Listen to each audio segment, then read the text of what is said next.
오늘 우리에게 주시는 하나님의 말씀은 구약 성경 에스겔 1장 1절에서 3절의 말씀입니다.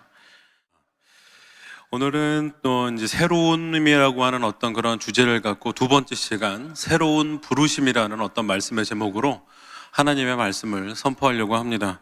제가 어렸을 때에 개그 프로그램 중에 한 개그맨이 나와서 이런 노래를 부른 적이 있습니다. 다들 이불 개고 밥 먹어 너는 왜 이불 안 개고 밥 안 먹니? 그거 들어보셨습니까? 네, 들어보셨죠? 이걸 들어보신 분들은 나이가 좀 있으신 분들이고요. 새롭게 들리는 분들은 이제 청년이라고 할 수 있는데, 저도 이 노래를 들으면서 이 노래가 아침에 일찍 일어나서 이불 개고 밥 먹으라고 하는 계몽적인 노래구나라고 저는 생각을 했습니다.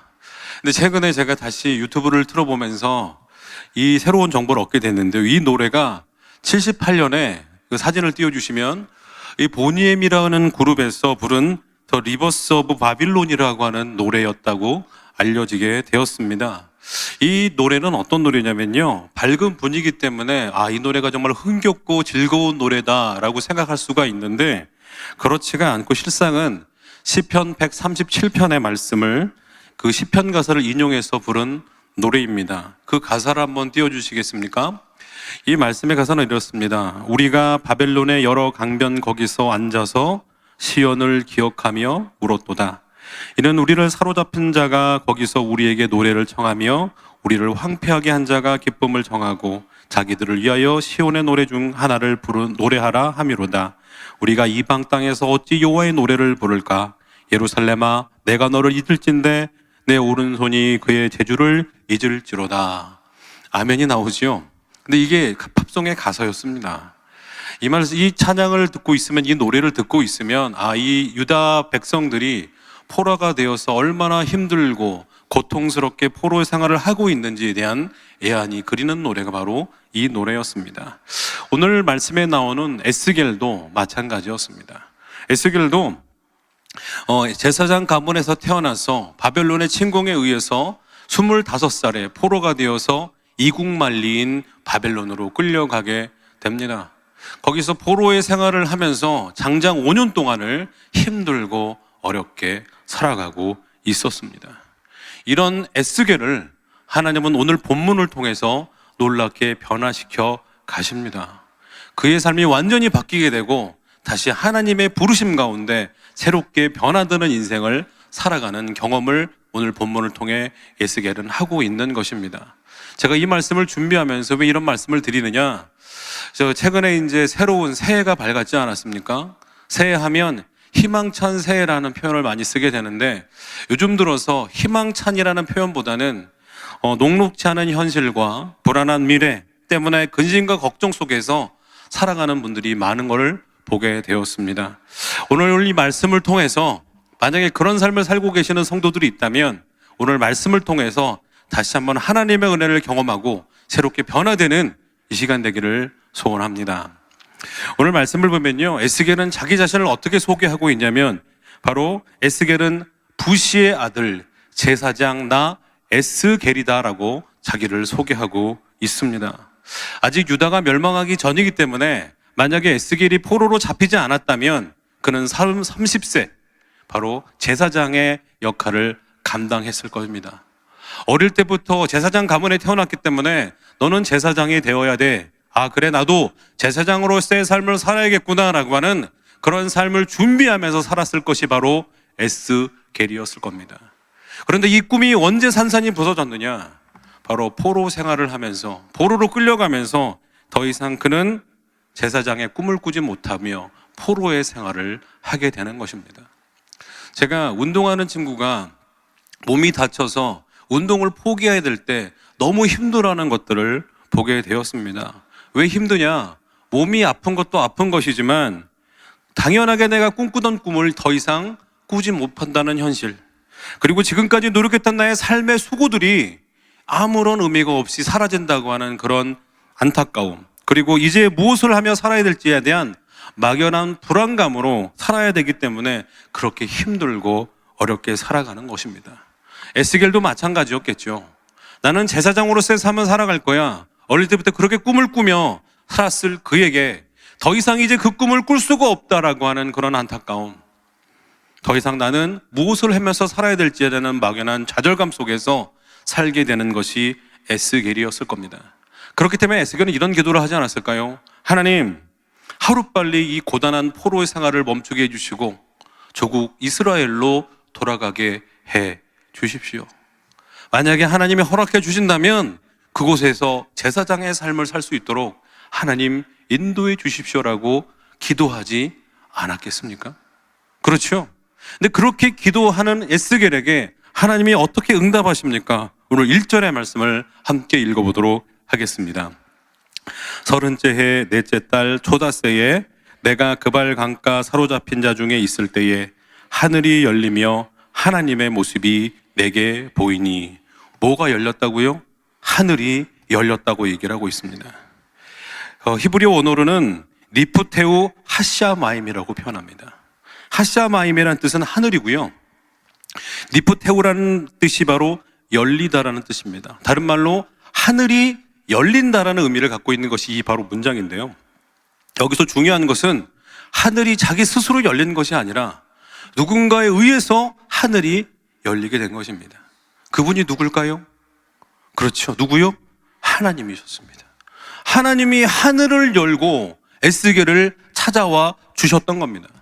근데 솔직히 에스겔은요, 하늘이 열리는 경험보다 자기가 원하고 부르짖는 기도의 제목이 응답받는 걸 더 원하지 않았을까요? 하늘이 열리는 것보다 하나님이 나를 은혜 내려주셔서 내 고국인 유다 땅에 돌아가서 제사장의 역할을 감당하는 것이 더 바라고 원하는 것이 아니었을까요? 그런데 하나님은 이런 에스겔의 간절한 바람과 간구보다는 하늘이 열리는 경험을 하게 하셨습니다. 왜 그러셨을까요? 자기의 간절히 바라고 기도하는 제목의 응답보다 하늘이 열리는 경험이 더 소중하다는 사실을 이 말씀을 통해서 여러분 깨닫는 시간 되기를 소원합니다. 비록 포로 생활 속에서 제사장이 되지 못하는 미생의 삶을 살고 있는 에스겔이지만 하늘이 열리는 경험을 통해서 바로 현실 너머에 하나님이 계시는 영적인 세계를 깨닫게 되었다는 사실입니다. 이것은 비단 에스겔만의 경험이 아니었습니다. 우리 이사야 6장 1절의 말씀을 함께 읽어보도록 하겠습니다. 우시야 왕이 보좌에 앉으셨는데 그 옷자락은 성전에 가득하였고. 아멘. 오늘 말씀을 보면요, 이 이사야라는 선지자가 지금 처음 하나님을 경험하는 게 아닙니다. 그는 선지자의 역할을 감당했는데요, 그냥 선지자가 아니라 나라에서 왕들이 찾아와서 어떻게 하면 이 나라를 잘 이끌어갈 수 있을까라고 정책을 문의하는 선지자였고요, 나라의 방향성을 정해주는 나라의 유력한 선지자가 이사야였습니다. 그런데 이 이사야가 어느 날 하나님이 보좌에 앉아 계시는 경험을 하게 됩니다. 하나님의 말씀을 품고 살아가던 이 선지자가 이 경험을 한 다음에 완전히 삶이 변화되는 역사가 있었습니다. 현실적인 삶만을 주목하던 이 이사야는 그 다음부터 영적인 세계를 바라보게 되었습니다. 자기만의 세계를 바라보던 이 이사야가 하나님의 나라를 꿈꾸는 역사가 있었습니다. 그렇다면 우리가 하늘이 열리는 경험을 하게 되면 어떤 변화가 있을까요? 여러분, 우리는 금요성령 집회 와서 기도하는 여러분을 보면 정말 기도를 열심히 하시는 분들입니다. 그렇죠? 여러분은 기도의 사람이고 하나님 앞에 나아가는 사람입니다. 우리는 이런 믿음이 있습니다. 우리가 간절히 부르짖고 기도하고 포기하지 않으면 반드시 하나님이 응답해 주실 것이다. 그렇죠? 그런데요, 우리 이런 기도에도 안타까운 모습이 있습니다.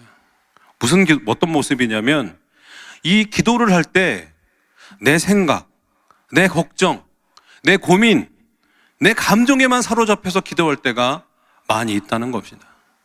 나를 벗어나지 못하고 끊임없이 내 안에서만 되뇌이다가 끝나는 기도를 하게 됩니다. 내 머릿속으로만 계속해서 도돌이표처럼 돌아가다가 결국 끝나는 기도가 될 때가 많이 있습니다. 기도는 하나님 앞에 나아가는 것이라고 하는데 결국 내 안에서만 멈춰버리는 기도가 우리의 기도가 될 수 있습니다. 때로는 우리가 하나님 앞에 간절히 기도하고 응답을 받았으면 그래 더 기도해야지가 아니라 여기서 좀 심화일을 해야 되겠구나 라고 내려놓을 때가 많이 있습니다. 마치 기도는 내가 바라고 원하는 것을 얻기만 하면 되는 수단으로 전락할 때가 있습니다. 기도가 영적인 진보를 이루기보다는 내가 뭔가를 얻기 위한 수단에 불과할 때가 있는 것이지요. 그런데요, 여러분, 이런 기도를 하는 사람이 하늘이 열리는 경험을 하게 되면 어떤 변화가 있습니까? 바울이 고백했던 것처럼 이전에 너무나 중요했던 사실들이 배설물처럼 여겨지게 됩니다. 왜냐하면요, 진짜를 보았기 때문입니다. 이 세상의 것보다 더 소중하고 귀중한 가치가 있구나, 놀라운 역사들이 있구나라는 것을 하늘이 열리는 경험을 통해서 깨닫게 되는 것입니다.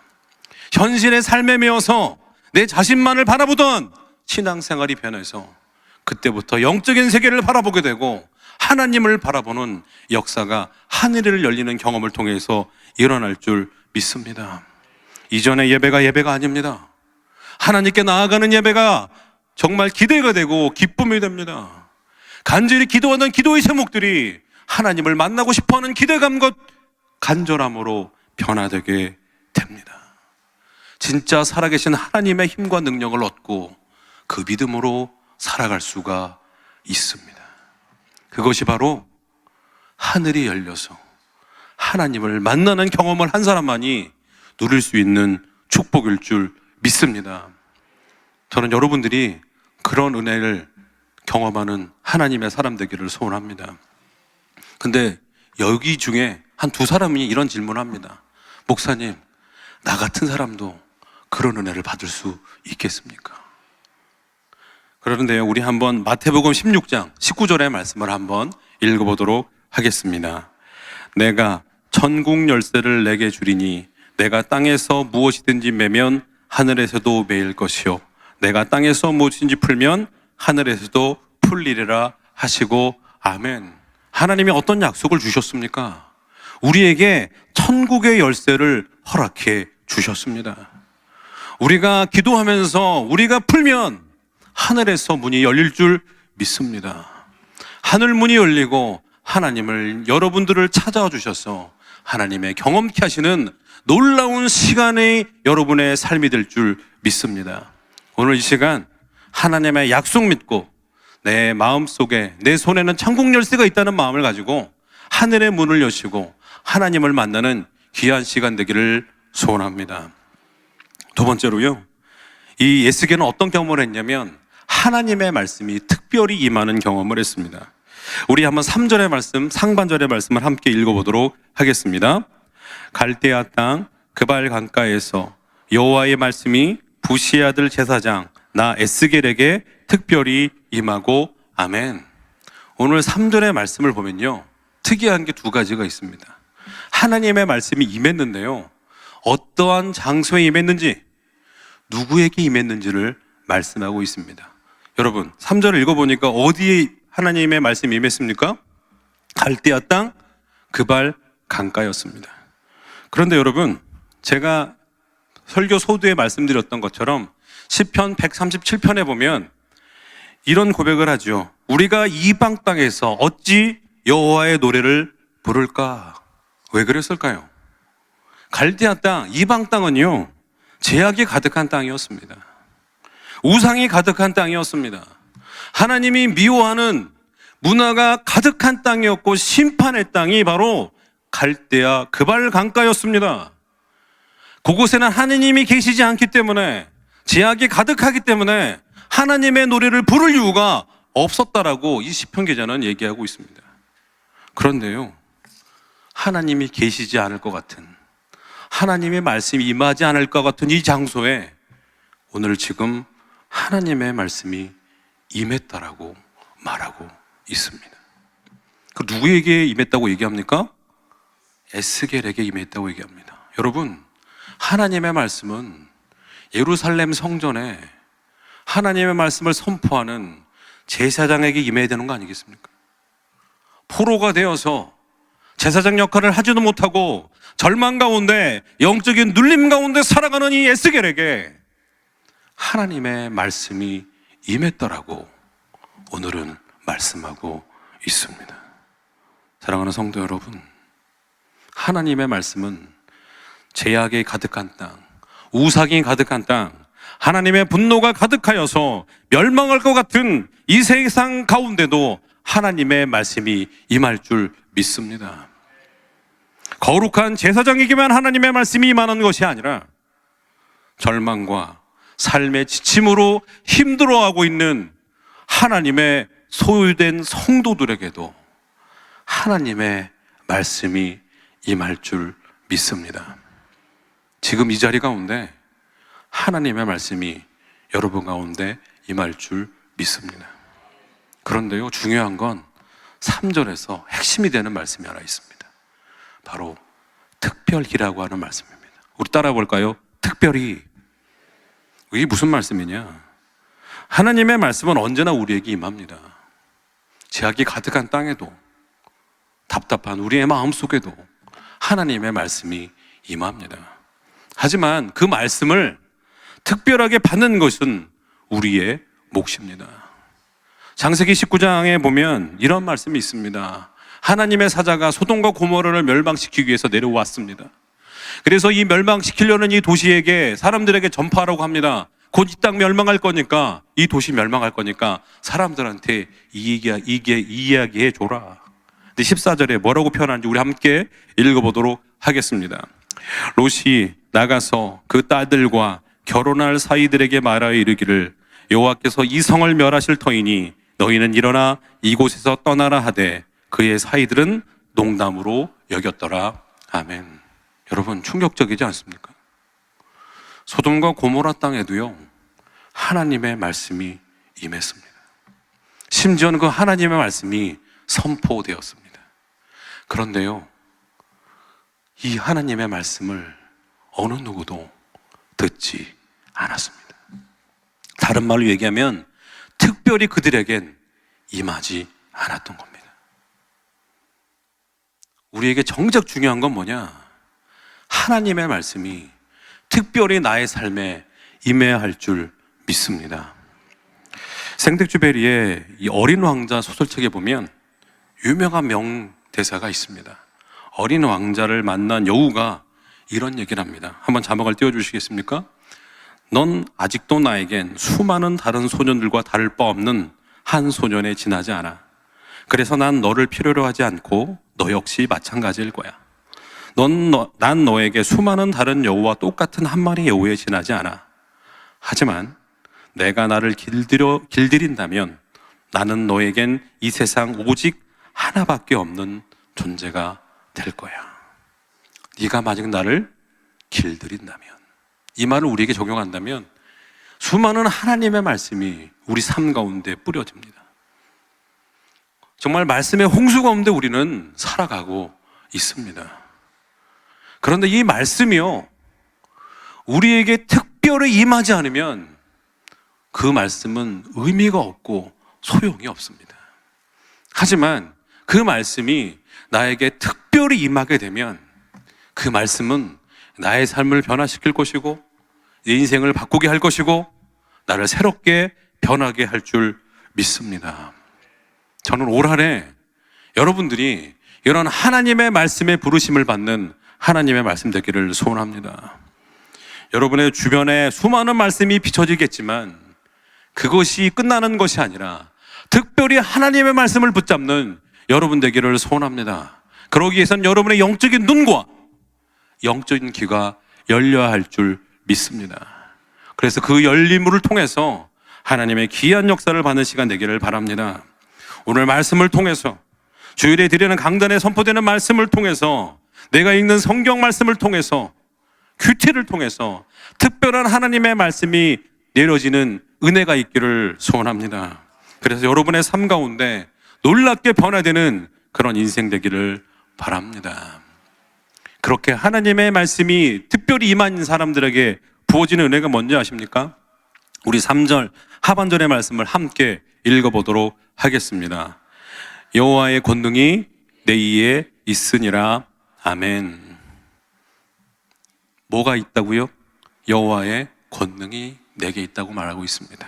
여러분, 우리가 살아가면서 정말 필요한 게 뭘까요? 저는 힘이라고 생각합니다. 세상을 살아가는 힘입니다. 그 힘은 어디서 나오느냐? 때로는 난 정말 괜찮은 사람이야, 나는 이 세상 가운데 필요한 존재라고 하는 높은 자존감과 효능감 속에서 나올 수가 있습니다. 때로는 가족들의 격려를 통해서 이 힘이 생길 수가 있습니다. 하지만 정작 중요한 힘은 어디서 나오느냐? 바로 하나님이 주시는 힘입니다. 하나님이 주시는 힘을 가지고 살아야만이 우리는 세상을 이기며 살아갈 수 있습니다. 사랑하는 성도 여러분, 우리는 많은 경쟁 속에서 지치고 힘들 때가 있습니다. 때로는 경쟁에서 밀리고 나 자신이 보잘것없어 보일 때도 있습니다. 누군가 도와주면 일어설 수 있을 것 같은데 도와주는 사람도 없어서 힘겨워합니다. 삶의 무게 속에서 지칠 때가 있습니다. 그런데요, 여호와의 권능이 뭔지 아십니까? 내가 많이 듣던 말씀이 나에게 와닿는 겁니다. 여러분, 교회 오면 듣는 말씀이 뭔지 아세요? 하나님은 여러분을 사랑하십니다. 근데 여러분, 그거 많이 들어서 감흥이 없는 것 같지만 하나님은 지금도 여러분에게 말씀하십니다. 그래, 너 경쟁에 이기지 못해서, 다른 사람에 비해서 돈을 못 벌어서, 집이 없어서 힘드니? 나는 그게 중요하지 않아. 나는 너의 존재 자체가 내 기쁨이고 내 행복이고 나는 너의 사랑이야. 그 말씀이요, 여러분의 삶 가운데, 지금 이 자리 가운데 하나님의 말씀으로 받으시기 바랍니다. 그래서 그래, 나 비록 다른 사람에 비해 아무것도 없어도, 가진 거 없어도, 나 성공한 거 없어도 하나님 주신 사랑 때문에 나 지금도 일어나서 살아갈 거야. 하나님 주신 힘으로 내가 살아갈 거야 라고 고백하는 여러분 되기를 바랍니다. 그러기 위해서 하늘의 문이 열려야 합니다. 우리 같이 찬양했으면 좋겠습니다. 하늘의 문을 열어 주옵소서.